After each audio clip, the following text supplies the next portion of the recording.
Hey everybody, welcome to the latest episode of the Rock Experience with Mike Brunn. On this episode today, Vincent LaRussa and I are going to be discussing the surprise announcement today when Metallica dropped a new single, announced that they're releasing a new album, and they released some new tour dates for 2023 as well. We'll give our thoughts about the single, and we'll let you know what we thought about this surprise announcement. A really fun conversation, lots to cover. I think you guys are going to really enjoy this. So let's jump in and let's get started.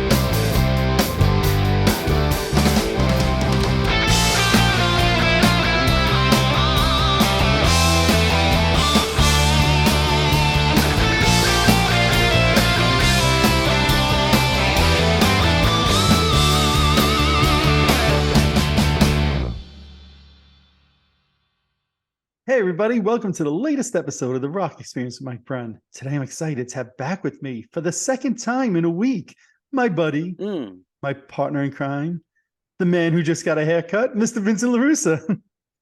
You know, I work really hard on my hair, and he hits my hair. Saturday Night Fever. Yeah. Okay, sorry, I forgot that. Yeah, I don't know Saturday Night Fever line by line. Yeah. Sorry. You should. Yeah, I did see the movie like 5 years ago, but I haven't memorized it. My apologies.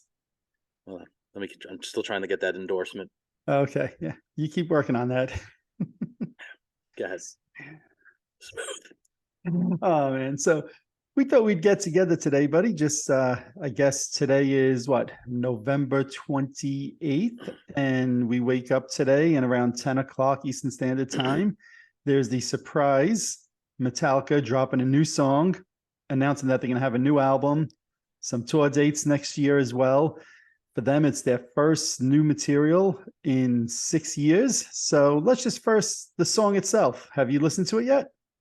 I did twice. I mean, All you literally called me about, 20 minutes ago and said you want to do this? So I had no idea this was... Yeah, I was online. I saw it. They dropped it. I said, all right, listen to this. Come on, we got to listen and do a quick chat about this. So go ahead. I'm sorry. I cut you off. Yeah, no, so I listened to it twice. And what was your initial thoughts? Yeah, I was thoroughly thrilled. I thought it was classic Metallica-esque. It had a couple of their signature, Metallica-isms, as that's a real word. We can make it a real word, absolutely. I thought it was strong. I liked the chorus. I mean, it was very simple, but it had I think it had all the ingredients of a classic Metallica song. It had that old school flavoring for sure, Yep. With some modern sounds, which you know how I feel about that. But it sounded good. No, it sounded good, even if the drums may have been quantized. But they were what? The drums may have been quantized with the double bass drums to make sure they were perfect. Could be. I'm just speculating, but I'm not trying to pick. But that's the nature of the business these days. But no, it sounded great. I like the verses. I like the chorus. The video I thought was awesome. I kind of had almost like a Ride the Lightning kind of, with the coloring and some of the stuff. I was like, I wonder if they did that purposely, maybe. But I thought it was very well done, and I give it two thumbs up and two. Yeah. Let me interject here for a moment. Yeah. So when I listened to it, I instantly thought back to, I guess, 1985 or 6 time period. And, you and I were teenagers, and I thought back to us and our friend groups. It was me, it was you, Sal, and Figowski. And if you remember, you guys with Masters of Puppets, you guys loved that album. And if you remember, I was not much of a fan, and you guys used to torture the crap out of me. Masters, Master, you'd be in my face. Masters, and I'd be, shut up, goddamn. Or Master. That's right. It's just like, and you guys would drive me crazy. And I was never really at that time into early Metallica. And look, I'll admit, I probably started to come around a little bit more around the time when they put out the one single and video, and then the Black Album and all of that. And I've certainly learned to appreciate the older stuff as well. And, I saw Metallica in concert, I guess, on their last album, which was the Hardwire Self-Destruct album and tour back in 2016. So I've certainly since come around as a fan, and I listened to this and I'm like, this to me is I'm going to say a perfect Metallica song. And the interesting thing to me is I remember, especially from back in the day, their songs are always 6, 7, 8, 9 minutes long, all these different tempo changes. And this was like 3.5 minutes. You're in, you're out. It's kind of one of the things I like. There was, to me, a good hook about it. And I know there's a handful of songs that they've done that are less than 4 minutes long. In fact, I think the first single on the last album, Hardwire, was about 4 minutes as well, just under 4 minutes, maybe 3.5, whatever. But I love the fact that this was just 3.5 minutes. It hooked you right in. And I dug it. I really did a lot. It was a nice way to wake up on a Monday morning and get this unexpected little treat from Metallica after 6 years. Yeah, I mean, and it's also nice that bands, and we always say from our era, is still releasing music. The one thing I first thought of when I was listening to it, first listen, I'm like, it's got to be really tough for bands that put out an album like the Black Album. You're always going to just ultimately going to be compared to that album. I mean, that is at their pinnacle of success. But then you're also going to have the original fans saying, "Oh, it's not like Kill 'Em All. It's not like Ride the Lightning." Exactly, and that's what I was going to get to. Situation. Right, it is, and it's incredibly difficult for artists or bands to after 30 plus years of writing and recording to still put out really strong material. I mean, there is a point where when you're writing, where it just comes tough to come up with new ideas, and maybe you said it was a 6 year. I didn't realize. I mean, I feel like I just heard that last new album a couple of years ago. Now you tell me 6 years ago. I mean, I remember listening to it in the car with my brother, and I feel like I remember that 3 years ago, maybe. Right. They were on whatever award show with was it Lady Gaga doing Moth into Flame, right? So that feels like yesterday. Yeah, it's hard to believe it was 6 years, but it was 6 years ago. Yeah. But what do you think of the fact that there was absolutely no advance notice, no advance press? To my knowledge, I never even saw anything that they said that they were writing and recording for a new album, right? That's so not the way bands do things usually in 2022. Usually it's the hype machine going on for weeks or if not months ahead of time. What do you think of the fact they just instantly drop something with no advance notice? Well, I think what is going to happen is they're starting a trend now. I think this is all of a sudden going to create this excitement, and other artists and bands are going to probably start doing the same thing. And it's a smart thing to do. We've seen artists or bands now, when they put out a new record, they're doing 2 to 3 songs before the record even comes out. That's like the norm. I don't know if that part of it's going to change. Yeah, I mean, the album doesn't come out until April, I think April 14th. So they could definitely release a few singles, but they had the impact today of total surprise on fans. Yeah. And I think when I had watched the video, and that's how I listened to it on YouTube, I think it was at 17,000 views. And what time did you say it released? I think it released at 10 a.m. and it's 11:15 right now. So we're talking, within 75 minutes, it already had whatever you said, 17,000 views. Yeah. And that'll be ultimately the thing I'm going to kind of look at is like, by, this evening, I mean, I'm even checking now. Now it says 23,000 views. So it went from think about it. We're on the East Coast. Right. The people in the West Coast haven't even really woke up, but they're just waking up to this, so they haven't even had a chance to get on their phone, get on the computer and see, oh, crap, there's a new Metallica song, Yeah. And, so I think it's really cool. I think it creates a definitely buzz, a surprise. And, I'm all for it. It kind of reminds me, because back in the day, unless you were familiar with a record store, or unless you, went to a record store who would publish, future titles, and they would do that. But some record stores, man, you remember, you went shopping like, oh, I didn't know this was coming out. Think about when I got the Crazy Nights album, right? We knew it was coming out, but all of a sudden I come home one day with it and I'm sitting in my bedroom playing it, and you come over the house and you're like, wait a second, what's that Bang Bang You song? Isn't that supposed to be a new Kiss song? So there's something about that element of surprise that I still always enjoy. And for me personally, I much rather something like this where you just get a total surprise. Like, I can't imagine waking up tomorrow and finding out Kiss is releasing a new song and a new album totally on the blind like that. I'd be so excited. That is so much better than the hype machine going on forever and ever and ever. Yeah. And let's face facts. it's only as good as the product that they come out with. And I think Sure. Metallica hit a home run with this song. You know, are they breaking new ground? No, it's not breaking new ground, but it's a Metallica song in the tradition of, classic Metallica. It's got all, like I said, it's got all if they, I don't know who produced it. I didn't look at any of that stuff. Right. I'm very curious of that. I'll look at that stuff later on, but they had the pot there. They threw in all their classic ingredients, and their stew and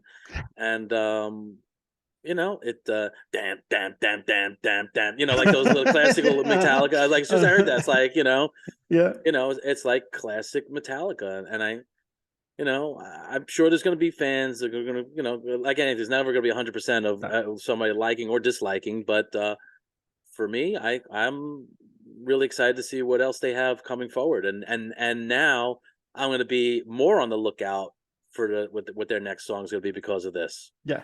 It's funny because I posted on my Facebook page that the single just dropped, and I saw a few comments right before we started recording, and some people were saying like, I'll reserve judgment until I hear it, but I'm nervous, So I think and I happen to think the last album was really good, Hardwired Self-Destruct. I thought that was a really good album, but some of the albums before that I know, were not necessarily fan favorites. So it'll be interesting, like you said, to see the reaction. So far, the reaction I've seen, it's only an hour, has been largely very positive. I think to the point that you and I are making here, it has those classic elements. You said it before, but it sounds fresh and new. And that's kind of one of the things I like is it feels like Metallica, but it feels like Metallica in 2022.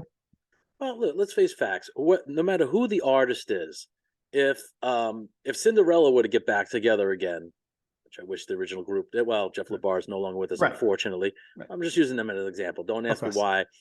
I want that album to sound like a classic Cinderella album. I don't want it to sound like, a Poison record. You know what I mean? And nothing against Poison, but Poison's Poison. Cinderella's Cinderella. Metallica's Metallica. I kind of like in recent years what Ozzy's done.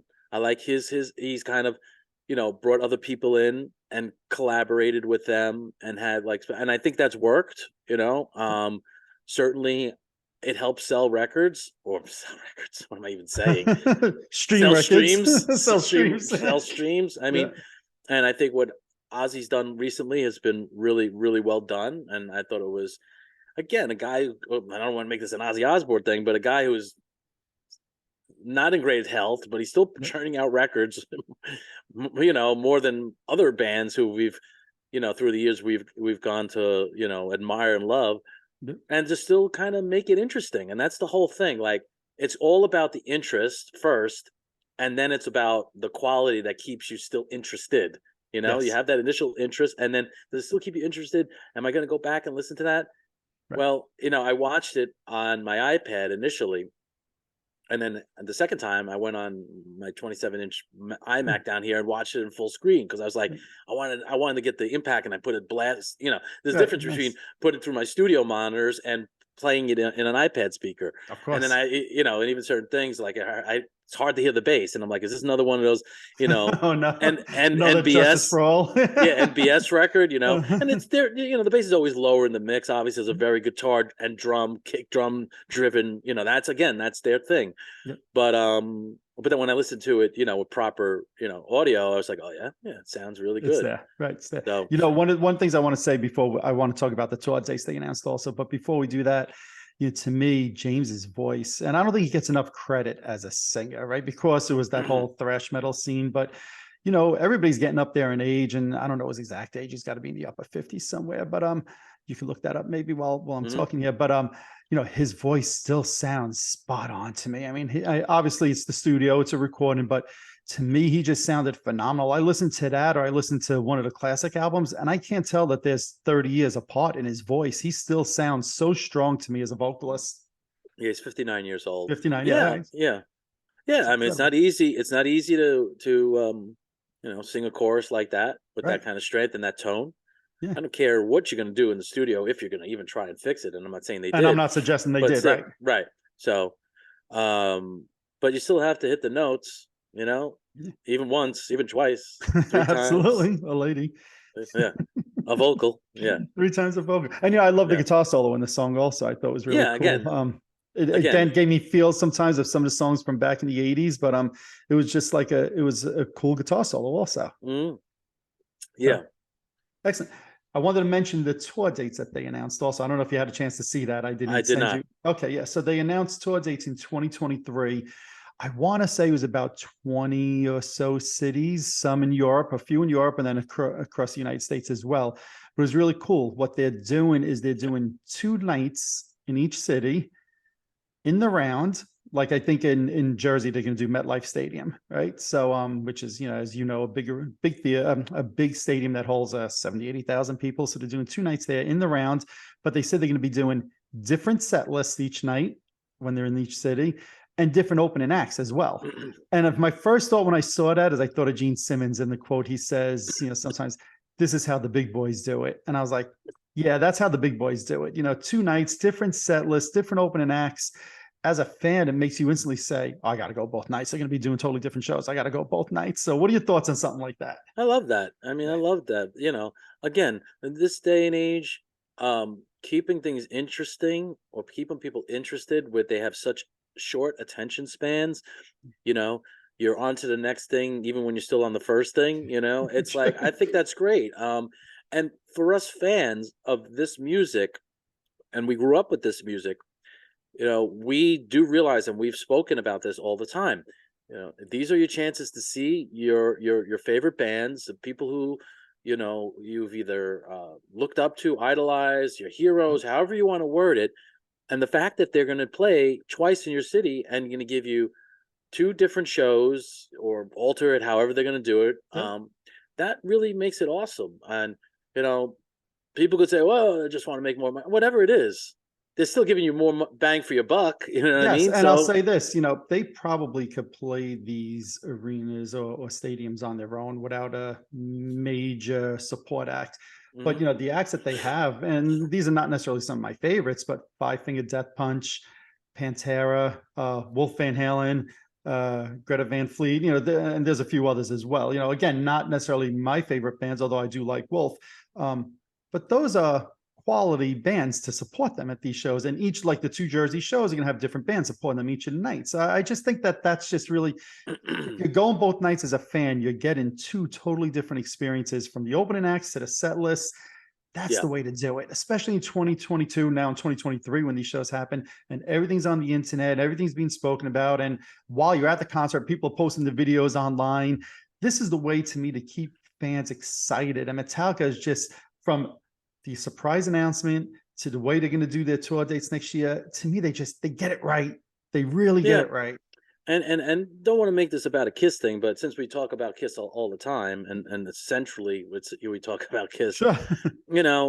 I think they missed an opportunity on this tour because they started with the Painter, right? And it's interesting. I don't want to disrespect the Painter and what he did, but you and I both know when we saw him with David Lee Roth, it was like a whole other thing that night, right? Absolutely. And they started out as an opening band for a lot of big acts at the time, and then it turned around where you had the Rushes and the Bob Segers and whoever opened for them. It would have been nice, I think, still to have really cool opening acts. Agreed. The same way they supported you, you support them on your way out. I don't know. And listen, there could be logistics and money, whatever, that I have no knowledge about.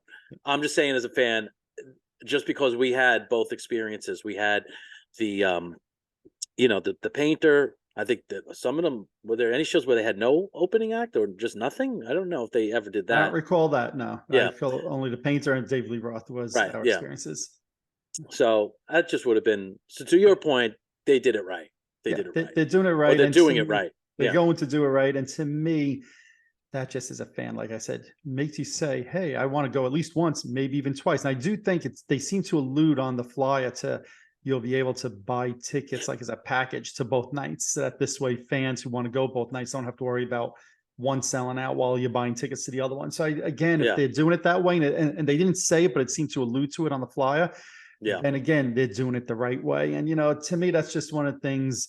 Metallica just seems, and I know, fans complain that it's years and years and years between albums, and people complain about laws and some of the things he's done in the past. But, to me as a fan right now in 2022, they're getting it all right. This is the way you want, the bands that you love to do things. And you said it before, and I hope you're right. I hope this does start a trend with other bands where it's a little less hype leading up to it and a little bit more surprise. Yeah. Yeah. Although, and I don't want to make this about a Lars thing. I think in hindsight, Lars was right way back when about the whole 100%. Napster and all that. 100% Yeah. he So, was right. I mean, he got killed for that, and understandably. I mean, look, we were all excited about getting free shit back then. Yes, We absolutely. all did it. All right, trust me. Yes, agreed. But now what we see with the after effect or whatever you want to call it, the residue, Yes. the He dirty was residue. 100% spot on. Yeah. And he didn't have to put himself out there because Metallica wasn't worried about where the next penny was coming from or where the next dollar was coming from, right? And it shouldn't ever be about that. Right. I have friends of mine who'll be like, oh, I see, and they're not real true Kiss fans like we are, casual.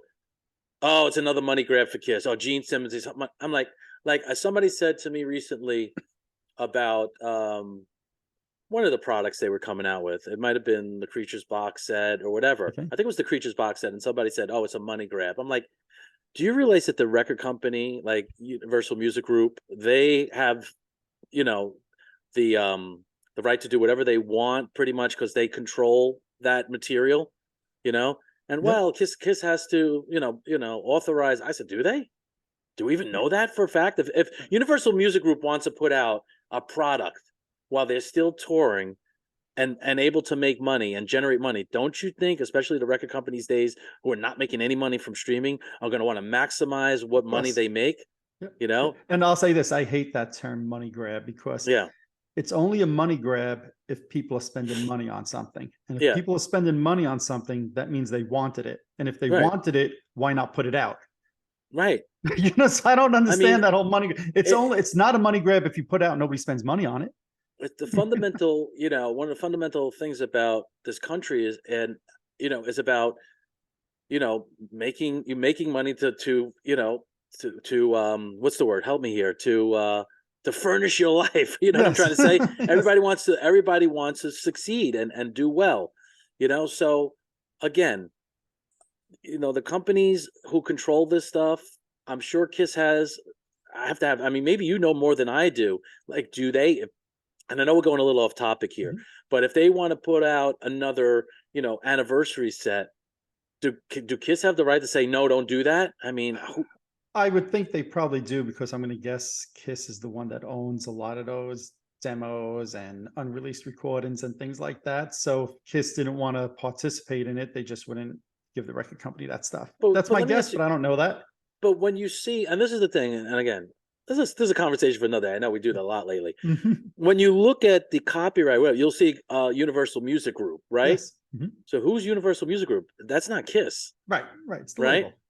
So I would love to know that. I mean, maybe one day when you get Doc McGee on again or something, like I'll give you a round of questions. Okay, there you go. We'll do that. But anyways, we'll do that.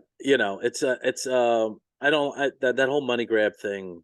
Yeah, I agree with you. But, and I'll say this, going back to Metallica for a minute, it's kind of ironic.